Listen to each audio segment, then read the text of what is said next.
जो 80 करोड़ पीपल को जो हम अन्न देते थे उसको एक्सटेंड किया गया है। आरजेडी कुछ कह रही है, आप अपनी बातों को थोड़ी देर के लिए होल्ड कीजिए, मैं आपके पास आता हूं, आपकी बात से ही शुरू करूंगा। आरजेडी क्या कह रही है जरा देख लें।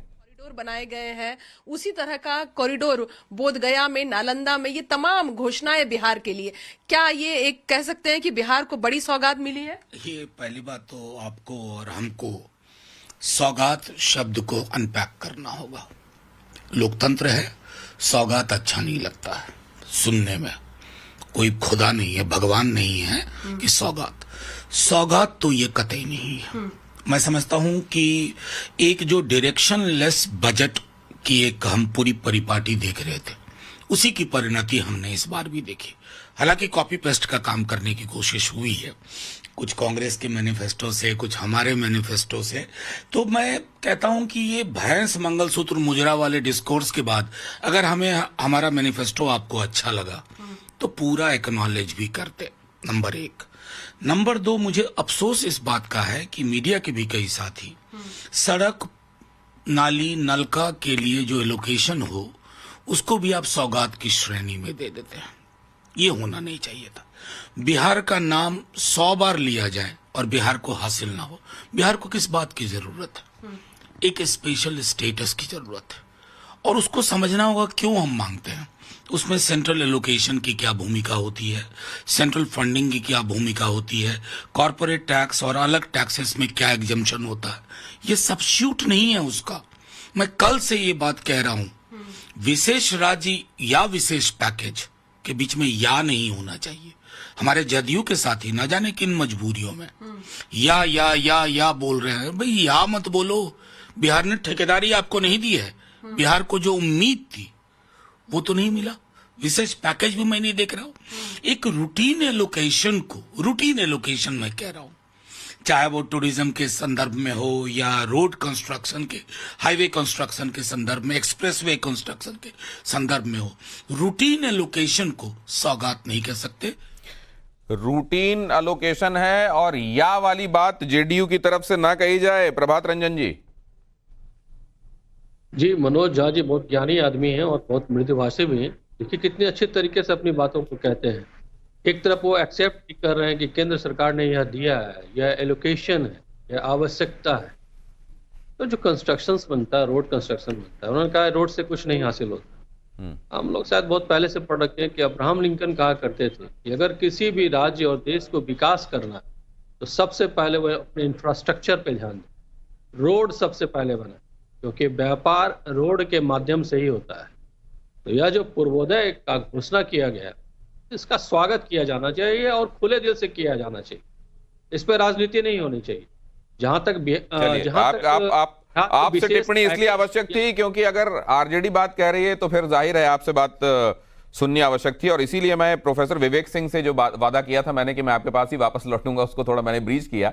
लेकिन विवेक सर, आप अपनी बात पूरी कर सकते हैं। आप जी, दो तीन बातें था। देखिए, एक जो है अभी आपने बोला ग्रोथ ओरिएंटेड है, ये 3-4 बातें जो, हाँ जी ग्रोथ ओरिएंटेड है। दूसरी बात अभी हो रही थी जो रूरल सेक्टर को फोकस करता है कि नहीं। देखिए, अगर एग्रीकल्चर सेक्टर को अगर आप बात करें तो 1.52 लाख करोड़ दिया गया है। रूरल डेवलपमेंट के बात करें 2.66 लाख करोड़ दिया गया है। अगर आप बात करें जो प्राइम मिनिस्टर जो गरीब कल्याण योजना, जो अन्न योजना है, उसको जो है एक्सटेंड किया गया है। और जो सबसे इंपॉर्टेंट है, जो प्रधानमंत्री ग्रामीण आवास योजना है, उसके तहत करोड़ों घर जो है बना के दिए जा रहे हैं। तो ये सब रूरल इकोनॉमी को बूस्ट करने के लिए, और 26,000 विलेज है उसको जो है कनेक्टिविटी जो है रोड से जोड़ा जाएगा। और सबसे इंपॉर्टेंट होता है कि आप जो है इन्फ्लेशन को कैसे कंट्रोल करते हैं, आप फिस्कल डेफिसिट को मेंटेन करते हैं कि नहीं। तो उसका जो टारगेट जो 4.8% जो है रखा गया है। तो अगर आप देखिए, और सबसे इंपॉर्टेंट है आज के युवा, आज के जो बेरोजगारी को आप कैसे हैंडल करते हैं। तो इस बजट में बहुत क्लियर कर दिया गया है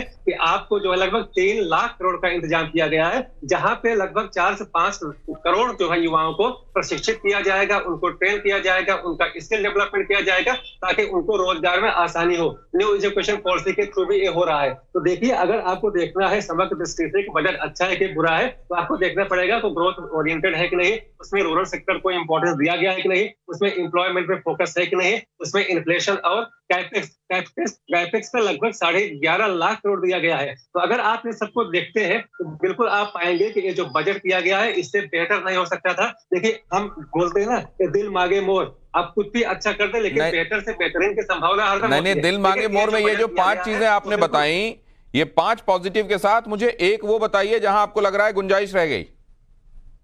जी, एक गुंजाइश यहाँ रह गई, जो आपको जो पर्सनल जो इनकम टैक्स जो लिमिट है वो हम लोग मान के चल रहे हैं कि कम से कम 5 लाख जो है उसके एग्जेम्पशन लिमिट होगा, और जो उसके आगे के जो भी है ना उसमें रेट ऑफ टैक्स में तो जो इसमें है आप ये क्रेडिट क्यों नहीं देते हैं कि कम से कम इनकम टैक्स को लेकर बड़े दिनों से जो प्रतीक्षा की जा रही थी कुछ राहत तो मिलेगी, वो कुछ राहत तो दी गई है? जी बिल्कुल, कुछ राहत दी गई है और एग्जेम्पशन लिमिट को 50,000 बढ़ा दिया है, स्टैंडर्ड डिडक्शन भी 25,000 जो है बढ़ा दिया है। और जहाँ तक हम देखेंगे तो जो परचेजिंग पावर है जो रूरल एरियाज में है वो लगातार घटती जा रही है, इसके ऊपर भी कोई ध्यान नहीं दिया गया है और ना ही कोई रूरल इकोनॉमी को बढ़ाने के लिए कोशिश की जा रही है, और उसके लिए अभी आप देख रहे थे हमारे साथ जो इकोनॉमिस्ट हैं विवेक सिंह, वो कह रहे हैं कि रूरल इकोनॉमी को स्ट्रेंथन करने के लिए बड़े काम किए गए हैं, और उसी से जाहिर है परचेजिंग पावर भी आती है, गांव में रहने वाले व्यक्ति की खरीदने की क्षमता। फिर इसको एक्नॉलेज क्यों नहीं किया जा रहा है अवनीश जी? अभी डिंपल जी कह रही थी कि ये तो दिनेश जी मुझे समझ नहीं था। अगर मैं ये दरअसल वास्तव में ये एकांगी सोच है। अगर गांव में बिजली आती है तो 10 चीजें खरीदी जाएंगी वहां पर। जब बिजली नहीं होगी, सड़क नहीं होगी, सड़क होगी तो स्कूटी खरीदी जाएगी, कार खरीदी जाएगी, यातायात के अन्य वाहन खरीदे जाएंगे। आप इसको आइसोलेशन में नहीं ले सकते। जब सड़क बनती है तो बहुत सारी चीजें आती हैं। इसलिए मैं कह रहा था कि सप्लाई चेन सिर्फ कृषि उत्पादन को, कृषि के बजट को सिर्फ कृषि तक नहीं, कृषि के जो उत्पादन है उसका प्रॉपर डिस्ट्रीब्यूशन होता है, उसके बिकने का साधन किया गया कि नहीं, वो भी उसी में आता है। इसलिए जो लोग एक आंख से देखना चाहते हैं वो इस बजट को एक आंख से देखेंगे। जो समग्रता में देखना चाहते हैं उनको मालूम होगा कि एक चीज दूसरे से जुड़ी हुई होती है। सिर्फ कृषि पर इतना परसेंट दिया, सिर्फ इसको इतना दिया, ऐसा नहीं होता। बजट में हर चीज का एक संतुलन होता है कि यहां पर इतना, उसके आगे नहीं। लेकिन आपने देखा ये तो एक चेन चलती है। अखिलेश जी हो या डिंपल हो, दोनों ही ये बात कह रहे हैं कि ठीक है बिहार को और थोड़ा सा आंध्र प्रदेश को अकोमोडेट किया गया है, उनको योजनाओं से जोड़ दिया गया है, लेकिन प्रधानमंत्री देने वाले उत्तर प्रदेश के लिए कुछ खास नहीं है और रूरल इंडिया के लिए कुछ खास नहीं है। कमरुज़्ज़मान साहब, ये पॉलिटिक्स है या ये असलियत की को बयान किया जा रहा है? नहीं, मैंने पहले ही बोला था ये बजट है उद्योगपतियों के लिए, ये बजट है। रूरल पॉपुलेशन जिसका जिक्र आप कर रहे थे उसका एक छोटा सा क्राइटेरिया जो है वो मनरेगा में किस तरह से डिमांड है।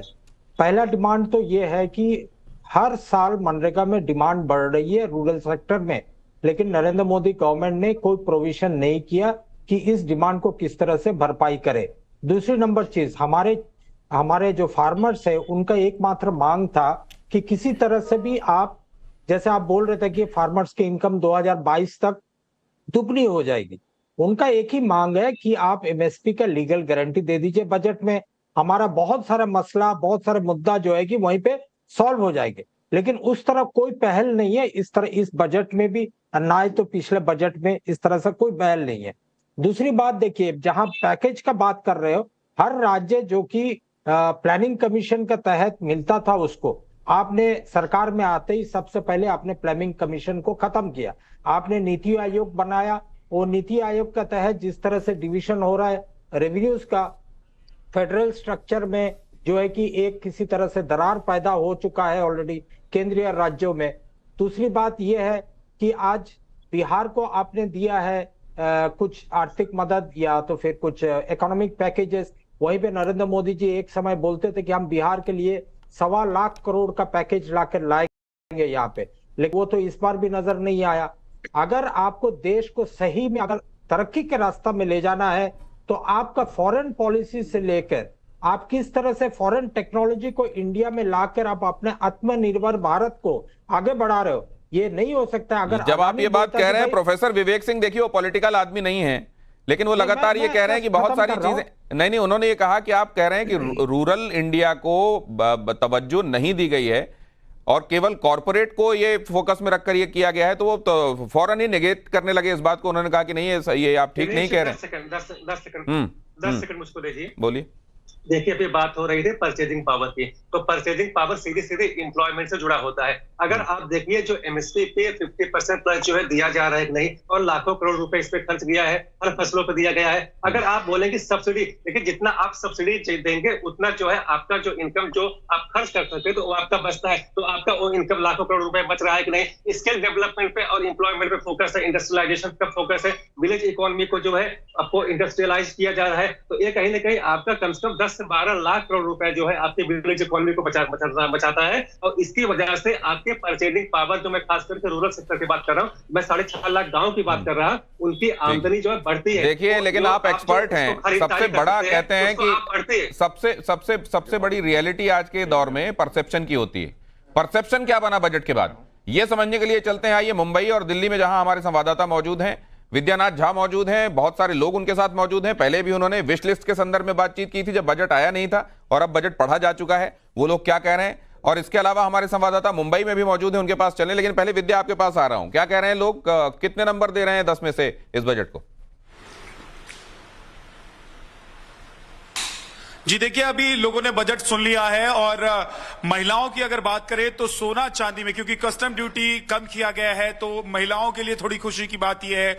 दूसरी तरफ जो मोबाइल खरीदने वाले थे उनको लग रहा है कि मोबाइल थोड़ा सस्ता हो जाएगा, मोबाइल पर बात करना थोड़ा सस्ता हो जाएगा, क्योंकि रिचार्ज जो है वो सस्ता हो जाएगा। लेकिन हाउस होल्ड की जो बात करें या घरेलू सामान की बात करें, उसको लेकर आज यहाँ पर जो महिलाएं हमारे साथ हैं और जो पुरुष हैं उनसे हम बात करते हैं। सर क्या नाम है, एक बार नाम बताइए अपना। दिनेश कुमार मिश्रा। मिश्रा जी, आज के बजट में क्या